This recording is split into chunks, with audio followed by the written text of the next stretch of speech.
ଗାଁରୁ ଆସିଗଲା ତାଳ ମୋର ବହୁତ ପସନ୍ଦ। ଆମେ ଗାଁକୁ ଯାଇଥିଲୁ, ମୁଁ ବୋଉଙ୍କୁ କହିଲି ବୋଉ ଗୋଟେ ତାଳ କେଉଁଠି ମାଗିକି ଆଣ, ଆମେ ନେଇକି ଯିବା। ସେଠୁ ବୋଉ ଯାଇକି ବଡ଼ ବୋଉ ଘରୁ ତାଳ ଆଣିଲେ, ଛୋଟ ଛୋଟ ତାଳ ଦୁଇଟା, ତାକୁ ଆମେ ନେଇ ଆସିଲୁ। ଏବେ ପାଚି ଯାଇଛି, ଆମେ ତାକୁ ଆଜି ପୋଡ଼ ପିଠା କରିଦେବା। ସେ ପୁଣି ପ୍ରେସର୍ କୁକର୍ରେ ସିଧା ଆମେ ତାକୁ ଭଲ ଭାବରେ ଧୋଇ ଦେଇଦେଲୁ। ଧୋଇ ଦେଇକି ଚୋପା ଛଡ଼େଇ ଦେଇକି ସେଥିରୁ ଜୁସ୍ଟା ବାହାର କରିଦେବା। ଆଉ ଏପଟେ ମୁଁ ଚାଉଳ ଭିଜେଇକି ରଖିଦେଇଛି ଛାଣିକି, ତାକୁ ଫ୍ୟାନ୍ରେ ଟିକେ ଶୁଖେଇ ଦେଇଛି। ତାପରେ ତାଳଟା ଧୋଇକି ତା ଜୁସ୍ ବାହାର କରିଦେଲି, ତାକୁ ଗୁଡ଼ ନଡ଼ିଆ ଦେଇକି ଟିକେ ଚୁଲିରେ ଆଉଟି ଦେଲି ଗ୍ୟାସ୍ରେ। ତାପରେ ଏପଟେ ଚୁନା ଡ୍ରାଏ ହେଇଯାଇଥିଲା, ତାକୁ ଗ୍ରାଇଣ୍ଡିଙ୍ଗ କରିକି ଚଲେଇକି ବାହାର କରିଦେଲୁ। କେଜିଏ ଚାଉଳ ପକାଇ ଦେଇଥିଲି। ତାପରେ ସେପଟେ ତାଳ ଜୁସ୍ଟା ଟିକେ ଥଣ୍ଡା ହେଇଯିବ। ତାପରେ ଏଇ ଚୁନାଟାକୁ ଆମେ ତା ଦେହରେ ଗୋଳେଇ ଦେଇକି ଲୁଣ ପକାଇ ଦେଇକି ତାକୁ 2-3 ଘଣ୍ଟା ରଖିଦେବା। ରଖିଦେଇ ସାରିଲା ପରେ ଏମିତି ହେଇଯିବ। ସେ ଲୁଣ ଫୁଣ ସବୁ ପଡ଼ିକି ଏମିତି ରଖିଦେବା ଗୋଳେଇକି 2-3 ଘଣ୍ଟା, କାହିଁକିନା ଚାଉଳଟା ଭିଜିବ ତାଳରେ। ତାପରେ ଆପଣ ପକାଇବା ପାଇଁ ଚାହିଁବେ ତେଜପତ୍ର, ଗୋଲମରିଚ, ଯେଉଁ ଫ୍ଲେଭର୍ ଯାହାର ପସନ୍ଦ ସେସବୁ ପକାଇ ଦେଇକି ଏମିତି ତାକୁ ରଖିଦେବେ।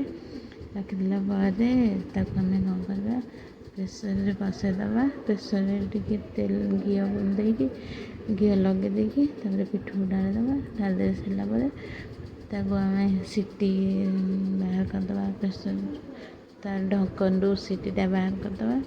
ବାହାର କରିଦେଇକି ଏବେ ଅଧା ପର୍ଯ୍ୟନ୍ତ ହେଇଯାଇଛି, ଆମେ ତା ସିଟିଟା ଉପର ସିଟିଟା ବାହାର କରିଦେଇକି ତା ଢାକଣଟା ଦେଇଦେବା।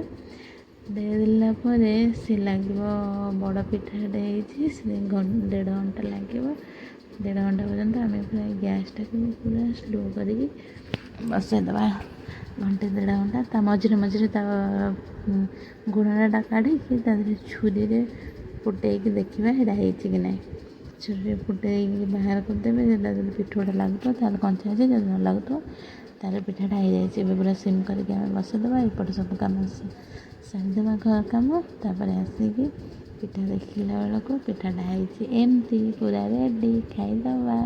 ମୋର ତାଳ ପିଠା ଭାରି ପସନ୍ଦ। ଏମାନେ କିନ୍ତୁ କେହି ଖାଆନ୍ତିନି, ଆମେ ବୋଉର ମୋର ଖାଇବୁ। ଏ ଭାଇ ଭଉଣୀ କେହି ଭଲ ପାଆନ୍ତିନି କି କେହି ଖାଇବେନି।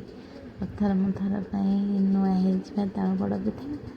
ପ୍ରେସର୍ରେ ଖାଇଦେବା।